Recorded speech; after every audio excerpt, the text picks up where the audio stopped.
Bonjour messieurs, dames, chers spectateurs, chères spectatrices. Le sujet d'aujourd'hui, c'est la visite de Trump à la Chine. Et durant cette visite, comme vous le savez tous, après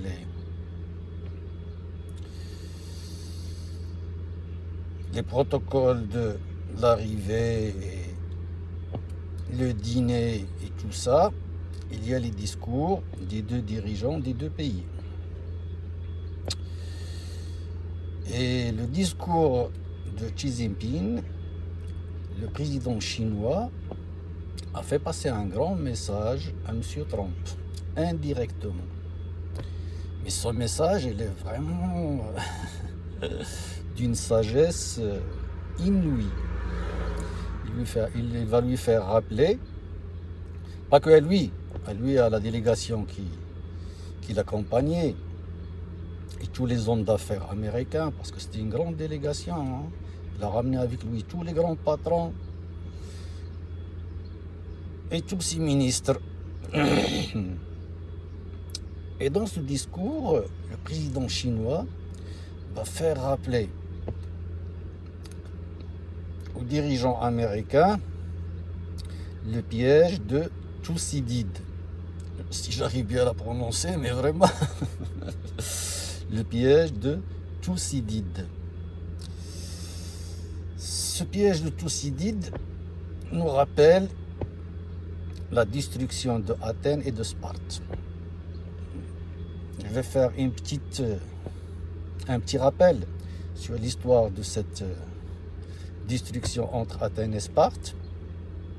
Parce qu'à l'époque, ça s'est déroulé dans la Grèce antique, avant la naissance de Jésus. Je pense vers l'année 480 ou quelque chose comme ça. Athènes est devenue un petit peu une puissance émergente. Et Sparte, il avait déjà un royaume qui est craint par beaucoup de choses, par beaucoup de pays. Surtout, Sparte, il a acquis cette renommée après la destruction de la flotte perse, un peu avant cette bataille de Athènes et de Sparte. Et alors, comme on le sait, Sparte, c'est un royaume qui se trouve au sud de la Grèce. C'est le même pays aujourd'hui géographiquement, c'est la Grèce. Sauf que c'est la partie sud de la Grèce. Et à l'époque, Sparte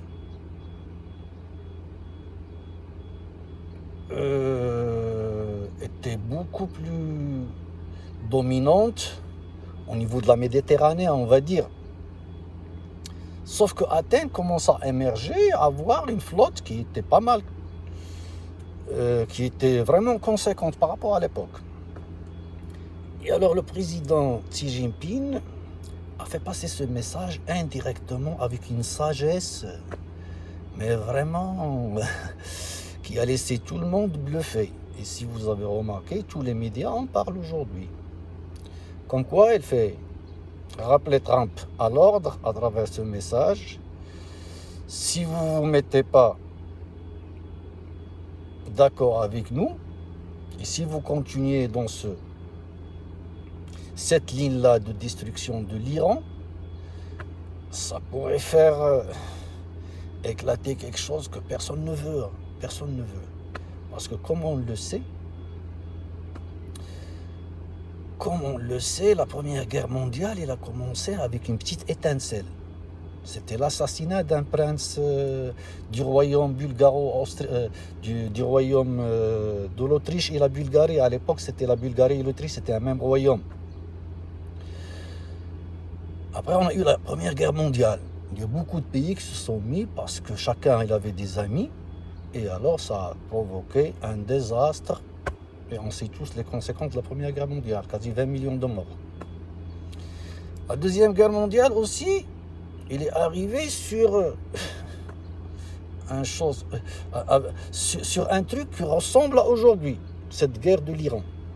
Il y avait des sanctions après la défaite de l'Allemagne dans la Première Guerre mondiale.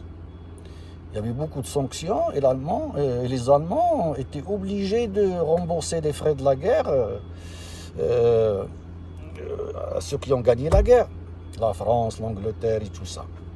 Ce qui a poussé l'Allemagne à moderniser son industrie d'armement.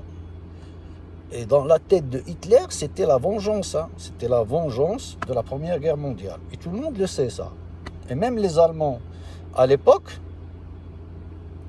ils voyaient que leur pays a été tellement détruit dans la Première Guerre mondiale, et il a payé beaucoup. Et alors aussi pour eux, quand ils ont vu que Hitler a vraiment modernisé leur machine de guerre, ils n'ont pas hésité à le suivre. Et tout le monde le sait, ils n'ont pas hésité à le suivre. Et là, il y a un truc que Xi Jinping l'a fait rappeler à Trump aussi. Il va lui mentionner un des grands chercheurs américains qui était spécialisé dans le piège de Thucydide. Il y a un grand chercheur américain dans une université qui a consacré pas mal de sa vie, qui s'appelle Graham Allison, et qui a écrit un livre sur Thucydide. Et dans ce livre, la conclusion qu'il a laissée, comme quoi, s'il y a une puissance émergente et une puissance dominante, la guerre elle est inévitable, pour la moindre étincelle. C'est ce qu'on vit aujourd'hui. Bon, aujourd'hui, pour la Chine, c'est Taïwan. Mais l'Iran aussi, pour elle, c'est quelque chose de très, très important. C'est quelque chose de très, très important. Parce que les Iraniennes, les Chinois, leur économie, ils tournent, une partie de leur économie tourne avec le pétrole chinois. Et il y a une autre chose, tout le monde sait que l'Empire chinois est de retour. Ça, personne ne le discute. Mais l'Empire chinois, il a une manière un peu plus douce, je pense, que les Américains. Parce que si on fait une comparaison historique, l'Empire chinois, il a 30 siècles d'existence.